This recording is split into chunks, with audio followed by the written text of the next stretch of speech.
নমস্কাৰ সকলোকে আজি আকৌ এটা নতুন ৰেচিপি লৈ আহিছোঁ আপোনালোকৰ মাজলৈ বগৰীৰ মিঠা আচাৰৰ ৰেচিপি এনেকৈ বনাই ৰাখিলে আপোনালোকে ভেঁকুৰ নুঠে গোটেই বছৰ ধৰি ৰাখিব পাৰিব আপুনি আৰু কোনো ধৰণৰ ভিনেগাৰ ব্যৱহাৰ কৰা নাই মই নিমখত দি দুদিন ৰাখিলোঁ ৰাখি ৰ'দত দি থৈছিলোঁ এতিয়া মই এইখিনি অলপ মানে এইটো এনেকৈ অকণমান মেলি ল'ম এনেকুৱাকৈ ফালি ল'ম বগৰীটো অলপ ফালি দিম এতিয়া যিহেতু মই মিঠা আচাৰ বনাম অকণমান এনেকৈ ফালি দিলে তেলটো ভালকৈ সোমাই মছলাখিনিও ভালকৈ সোমাই মই গোটেই বগৰীখিনি এতিয়া এনেকৈ অকণমান এৰাই ল'ম এনেকৈ তেতিয়া মছলাখিনি ভালদৰে সোমাই খাবলৈও ভাল হয় বেছি নকৰিলেও অকণমান এনেকৈ ফালি দিলে ভাল হয় মই গোটেইখিনি এনেকৈ কৰি ল'ম বহুতেই টেষ্টি হয় মিঠা আচাৰটো খাবলৈ অলপ জলকীয়া দিব লাগে গুড় দি দিয়া হয় যিহেতু টেঙা মিঠা জ্বলা এটা ধুনীয়া সোৱাদ আহে এনেকৈ অকণমান ফালি ল'লে বৰ ধুনীয়া হয় বৰ সহজে হয় হৈ গ'ল এতিয়া এইখিনি মই মছলা দিম কি মছলা দিম সেইখিনি দেখাওঁ আপোনালোকক এইখিনি জলকীয়া আছে জলকীয়াখিনি মই এতিয়া অলপ সৰু টুকুৰা কৰি কাটি ল'ম এইখিনি মই আচাৰ জলকীয়াখিনিও কাটি ল'লোঁ সৰু টুকুৰা কৰি ল'লোঁ এতিয়া মই মছলাখিনি পিচি ইয়াতে ধনিয়া গুটি চফ গুটি জনি গুটি আৰু এইখিনি কালজিৰা ল'লোঁ এইখিনি এতিয়া মই অলপ সময় ভাজি ল'ম ভাজি লৈ মিক্সিত গুড়ি কৰি ল'ম গেছটো কমাই লৈ এইখিনি ভালদৰে মই ভাজি ল'ম অকণমান ধুনীয়া গোন্ধ ওলোৱালৈকে বহুত বেছি জ্বলাই ভাজি দিব নালাগে সৰুকৈ জুইটো ৰাখি লৈ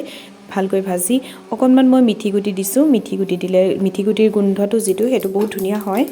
মিঠি গুটি কেইটামান দি এতিয়া মই গেছটো অফ কৰি দিলোঁ অফ কৰি এইখিনি গৰম হৈ থাকোঁতেনে বহুত বেছি গৰম নহয় অলপমান গৰম হৈ থাকোঁতেনে এইখিনি মই পিচি ল'ম তেতিয়া ভালকৈ মিহি হয় এইখিনি হৈ গ'ল এতিয়া মই এখন কেৰাহী পাতি ল'লোঁ কেৰাহীত তেল দিলোঁ অলপমান তেল দি তাতে অকণমান পাঁচফোৰণ দিলোঁ পাঁচফোৰণখিনি যেতিয়া ফুটিব সেইখিনি ফুটাৰ পাছত মই বগৰীখিনি দি দিম বগৰীখিনি দি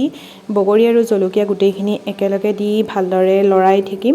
লৰাৰ পিছত মই তাতে গুড় দিম এতিয়া প্ৰথমে তেলখিনি আৰু এইখিনি মিক্স হৈ ল'ব তাৰপাছতে মই মছলাখিনি দি দিম কি মছলা দিওঁ আপোনালোকক দেখাই যাম এফালৰ পৰা মই জলকীয়া যিহেতু ইয়াত দিছোঁৱেই কাটি আৰু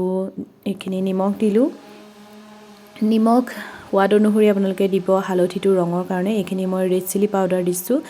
এনেকৈ গোটেইখিনি আকৌ মছলাখিনি দি লৰাই দিম আৰু মই যিহেতু মছলা আগতেই মই পিচি ৰাখিছোঁৱেই মিক্সিত বাতিত সেইখিনি দিবলৈ আছে আৰু সেইকাৰণে মই বেছি মছলা ইমান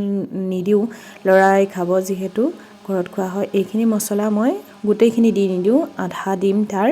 সেইখন চামুচেৰে ডাঙৰ চামুচখন দেখিছে আপোনালোকে সেইখন চামুচেৰে মই 3 চামুচ দিলোঁ দি এতিয়া মই এইখিনি ভালদৰে মিক্স কৰাৰ পিছত এটা বাতিত গুড় ল'ম গুড়খিনি মই পৰিমাণটো আপোনালোকক দেখাই দিছোঁ কিমানখিনি লৈছোঁ আপোনালোকে যদি মিঠাটো বেছি ভাল পায় তেতিয়াহ'লে মিঠাটো বেছিকৈও দিব পাৰিব যদি বগৰীখিনি বেছি টেঙা তেতিয়াহ'লে আপোনালোকে গুড়টো অলপ বেছিকৈ দিব মই এইখিনি আধা বাতি লৈছোঁ বাতিটোৰ এইখিনি দি দিলোঁ